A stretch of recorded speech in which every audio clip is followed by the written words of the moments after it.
몸은 어떠하십니까? 건강하신 편이신가요? 아니면 그렇지 못하신가요? 건강하든 건강하지 못하든 간에 공통된 것들이 있죠. 우리의 몸에 독소가 쌓이고 있다는 사실입니다. 유해한 환경에 있으면 더더욱 그럴 것 같고요. 좀 더 유해하지 않는 환경에 살고 있다면 독소는 좀 더 줄어들겠죠. 보고에 의하면 또 여러분들도 들으셨겠지만 우리 몸에는 여러 안 좋은 바이러스, 특별히 암과 관련된 그런 질환들을 일으키는 그런 바이러스들이 우리 몸에서 출현한다고 합니다. 근데 그것들을 억제시키는 면역 기능이 있기 때문에, 면역 체계를 갖춘 좋은 것들이 있기 때문에 그것을 이제 조절할 수 있는 것이죠.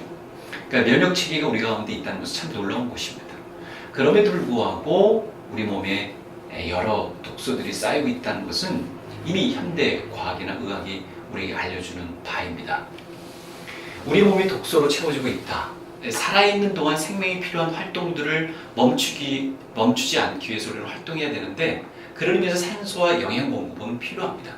근데 산소를 운반하는 또 영양 공급을 가져다주는 그런 루트가 막혀버린다면, 또 혹은 그런 활동들에 버금가는 독소들이 쌓임으로 말미암아 우리가 침해를 받는다면 어떻게 될까요? 실제적으로 우리에게 필요한 산소나 영양이요, 흥미롭게도 우리 몸속에서 노폐물을 만들어냅니다. 말하자면 우리가 음식을 먹고 음식을 먹은 찌꺼기들을 몸속에서 배출해야 될 때 화장실을 필요로 하듯 그런 노폐물들이 우리 가운데서 생성되는 것이죠. 문제는 이 노폐물들이 잘 배출된다면 아무런 문제가 없겠지만, 독소가 몸에 남게 되면 문제는 커지는 법입니다. 비만, 심지어 암을 비롯한 여러 질환들을 유발하게 되는 것이죠.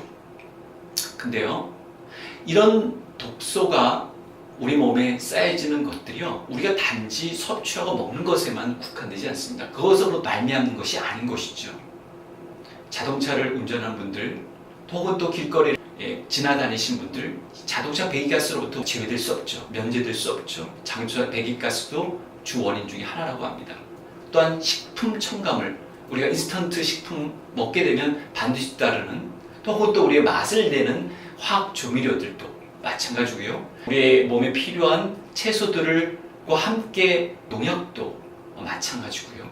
그리고 담배, 애연가들, 또는 또 술을 좋아하는 분들에게 있어서도 마찬가지입니다. 이 모든 것들이 우리에게 독소를 가져다 주는 것이죠.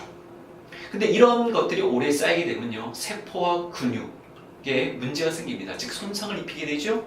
그러면서 질병은 생기기 마련입니다. 아시다시피 오늘 우리 현대사회 속에서 살면서 우리는 식사 습관도 불규칙하게 되고요. 그래서 과식도 하게 되고요. 폭식도 하게 되고요.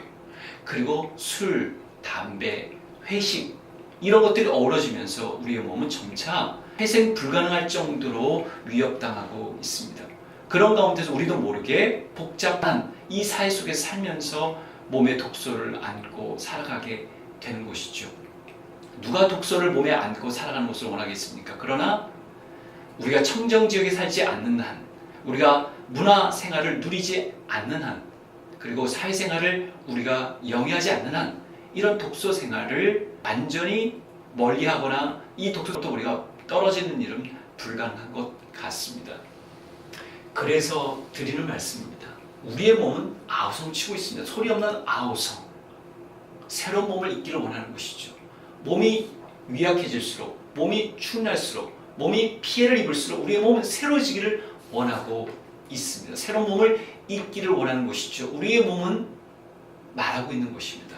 새로운 몸을 잊기를 원한다고요. 질병이 있으면 질병이 없는 몸을 원하고 있고요. 통증이 있으면 통증이 없는 몸을 원하고 있습니다. 그래서 성경은 고린도서 15장 44절에서 신령한 몸으로 다시 살아난다는 놀라운 전가를 소개해주고 있습니다. 우리의 몸이 신령한 몸으로 살아난다는 것이죠. 영화상에서만 나타나는 그런 차원이 아니고요. 새로운 몸을 입는 것입니다.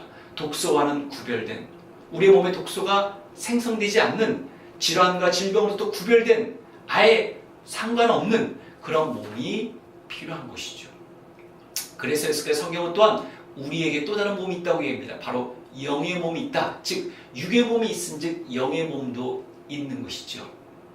우리 마음, 우리 정신 보이지 않지 않습니까?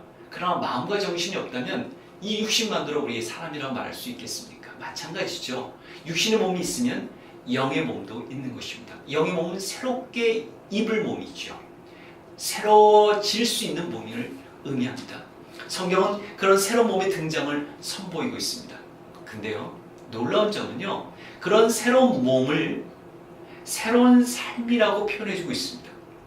앞으로 우리가 영원한 천국에서 영원히 입게 될 새로운 몸이기도 하지만 그 몸에 뒤따르는 새로운 정신, 새로운 마음, 새로운 태도를 가리켜서 새로운 몸이라고도 얘기해주고 있습니다.